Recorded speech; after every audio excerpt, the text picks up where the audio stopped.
డబ్బు, అనారోగ్యం, ఉద్యోగం, వ్యాపారం, అప్పులతో బాధపడుతున్నారా? మీకోసమే లాంచ్ యువర్ ఫ్యూచర్ ప్రోగ్రామ్. నమస్తే, సుమన్ టీవీకి స్వాగతం. ప్రస్తుతం మనతో ఉన్నారు పంచముఖ ఆంజనేయ స్వామి ఉపాసకులు మాడుగుల శివప్రసాద్ గురుగారు ఉన్నారు. సో దీపావళి పండుగ గురించి ఒక్కసారి ఈ సనాతన ధర్మంలో దీపావళి పండుగను ఎలా చూడాలి, ఎలా చేసుకోవాలి అనేది ఒక్కసారి గురుగారిని అడిగి తెలుసుకుందాం. గురుగారు నమస్తే. గురుగారు ఆశీర్వచనం తల్లి. నేను అన్నట్టు ఈ సనాతన ధర్మ దృక్పథంలో దీపావళి పండుగను అసలు ఎలా చూడాలి అంటారు గురుగారు? శ్రీ మహాగణాధిపతయే నమః. ఐం మహాసరస్వత్యే నమః. శ్రీ లలితాంబికాదేవియే నమః. దీపావళి పండుగ మన సనాతన ధర్మములో మనము చేసుకునేటువంటి విధానములో, మనము ఆచరించేటువంటి పద్ధతులలో దీనికి ఎందుకంత ప్రాధాన్యత ఎందుకు వచ్చింది? ప్రతిదీ కూడా మనకు ఏది ప్రాధాన్యతో వాటిని మనము సశాస్త్రీయముగా సనాతన ధర్మములో మనము పాటించేటువంటి వ్యవహారం. ఎందుకు? ధూప దీప నైవేద్యాలు అమ్మవారికి, పంచోపచారాలు అని ఉంటాయి, అభిషేకము, ఇలా అన్నీ. వాటిల్లో ఈ దీపావళి అనేటువంటి పండుగ, దీపము ఆవళి అంటే వరుస, దీపావళి ఎందుకు దీపాలు వెలిగించుకోవాల్సినటువంటి అవసరము, ఆవశ్యకత వచ్చింది? నరకాసురుడు, అసురుడు అనేటువంటి రాక్షసుడు ప్రజలను పీడిస్తూ భయభ్రాంతులకు గురి చేసి ప్రతి వాళ్లను చాలా చాలా ఇబ్బందులు పెడుతూ ఉండేటువంటి సమయాన ప్రజలందరూ ఎవరికి చెప్పుకుంటారు? పరిపాలించేటువంటి రాజుకే కదా. ఎవరి దగ్గరికి వెళ్ళాలి వాళ్ళు? ఇప్పుడు మన దగ్గర పనిచేసేవాడికి కష్టం వస్తే తన యజమాని దగ్గర చెప్పుకుంటాడు, నాకు ఈ కష్టం వచ్చింది. యజమాని ఏం చేస్తాడు? సహృదయుడైతే నేను కాపాడతానని కాపాడాలి, అంతే కదా. అందువలన ఇక్కడ ఈ నరకాసురుడి యొక్క ఇది ఎలా దీన్ని తీసేయాలి అనేటువంటి భావనతో శ్రీకృష్ణ భగవానుడి యొక్క ఇదితో సత్యభామ సమేతుడై వచ్చి నరకాసురుణ్ణి చంపి ఈ భక్తుల యొక్క బాధను తొలగించటానికి కారణమైంది నరక చతుర్దశి నాడు. ఈ చతుర్దశి నాడు అలా జరగంగానే వెంటనే అమావాస్య, దీపావళి మనం పండగ చేసుకుంటూ ఉన్నాం.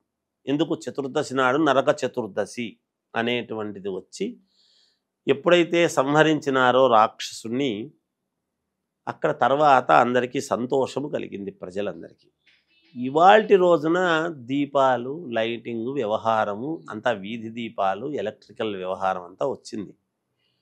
పూర్వము నిజానికి ఒక 60-70 ఏళ్ల క్రితమే దీపాలు, విద్యుత్ దీపాలు అనేటువంటివి చాలా తక్కువ, లేవు. ఎక్కడున్నాయి?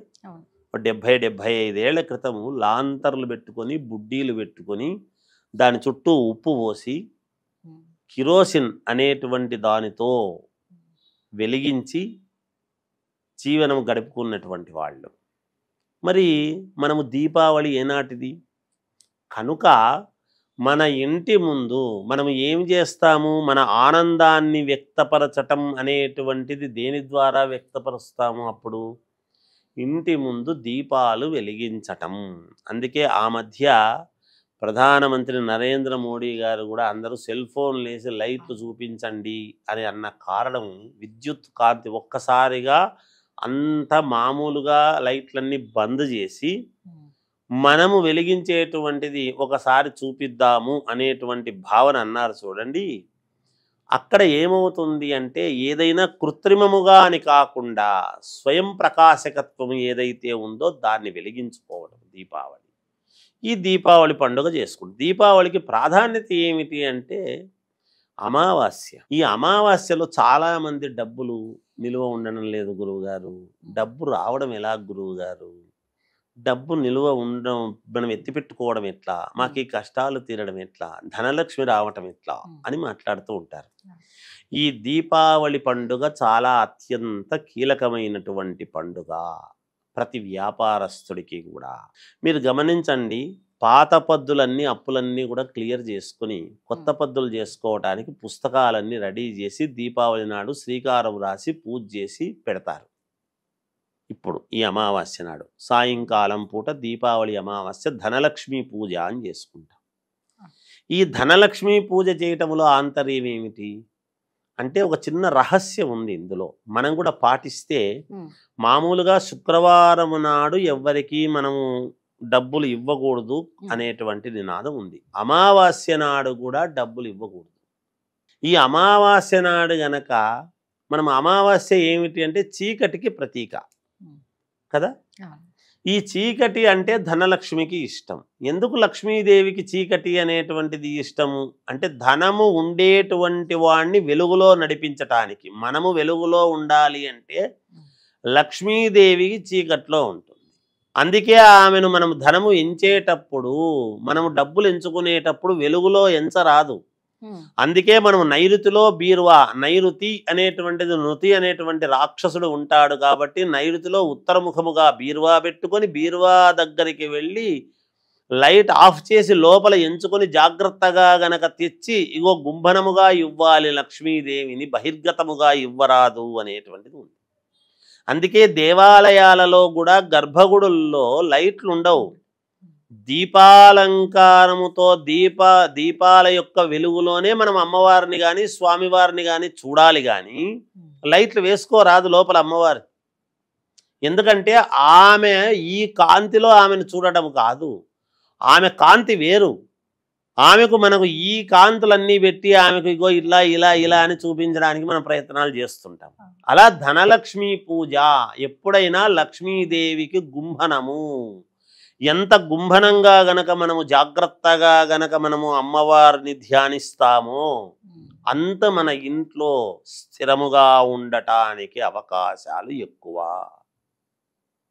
ఇది లక్ష్మీదేవి యొక్క ఆమె చెప్పినటువంటి మాట, ఆమె కోరుకుంటున్నటువంటి మాట. అందుకే రాత్రి దీపాలు పెట్టి రాత్రిపూట నరకాసురుడి యొక్క ఇది ఎప్పుడైతే నరక చతుర్దశి అనేటువంటిది ఇది జరిగిందో అమావాస్యకు ముందు, అమావాస్యకు చంద్రుడు ఉండడు, చీకట్లోనే కదా చేసినారు, చీకట్లోనే కదా యుద్ధం జరిగి సంహరించడం జరిగింది. చీకటికి ఇష్టము కాబట్టే కదా. సత్యభామ ఒక రకంగా ఎవరు, ఇక్కడ శ్రీకృష్ణుడు సత్యభామ అని చెప్తున్నాడు, శ్రీ విష్ణు స్వరూపమే కదా, ఒక రకంగా లక్ష్మీదేవియే సత్యభామ. కాబట్టి ఇక్కడ మనం ధనలక్ష్మి పూజ అని చేసుకోవటంలో కూడా, అందుకే ఆ రోజు ఎక్కడా వ్యాపారం ఎవరిని కూడా రానియకుండా, మీరు వ్యాపారస్తులు కూడా చూడండి చాలా చోట్ల గల్లాపెట్టె లోపలికి పెట్టి గల్లాపెట్టెలో లోపల ఎంచి బయటికి ఇస్తారు. అందుకే వాళ్ళ వ్యాపారాలు అత్యంత అద్భుతముగా జరగడానికి గల కారణం. నిజమే మీరు చెప్పినట్టు, వాళ్ళు బయట మీరు బాగా గమనించండి అమ్మా, బయట ఎంచరు ఎవరు కూడా. ఎక్కడైనా కూడా బ్యాంకుల్లో కూడా ఒక గ్లాస్ అనేది అడ్డం పెట్టి లోపల ఎంచి ఇదిగోండి అని తీసుకోండి అని ఇస్తారు. ఇలా ఇస్తారు ఇచ్చేటప్పుడు, ఇలానో ఇస్తారు. ఆ లోపల ఎంచాలి ఎప్పుడు కూడా. ఎంచేటప్పుడు మనము ఇట్లా మనం ఏదో బయట పెట్టి అందరికీ తెలిసేట్టుగా ఎంచుతున్నాము అంటే లక్ష్మీదేవిని అలా మనము సద్బుద్ధితో సత్ప్రవర్తనతో అమ్మవారిని చాలా జాగ్రత్తగా తల్లి అని, అందుకే ఒకటి అని వెంచరు వాళ్ళు ఎంచేటప్పుడు. లాభం 2 3 4 5 6 7 8 9 10 ఒకటి బదులు లాభం, లాభం అనేటువంటి పదము వాడి ఎంచడం అనేటువంటిది జరుగుతుంది. ఇలా జరిగితే రైతులు ధాన్యము కొలిచేటప్పుడు కూడా, ధాన్యలక్ష్మిని కొలిచేటప్పుడు కూడా లాభం అని ఒక సేరు ముందు పోస్తారు. ఇది శాస్త్రాలలో ఉంది, చాలామందికి తెలుసు.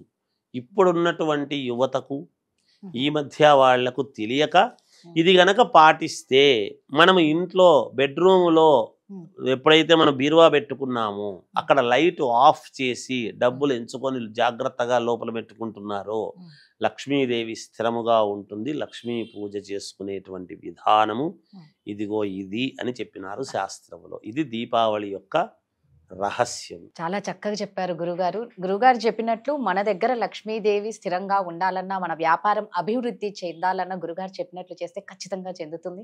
ధన్యవాదాలు గురుగారు. జయోస్తు.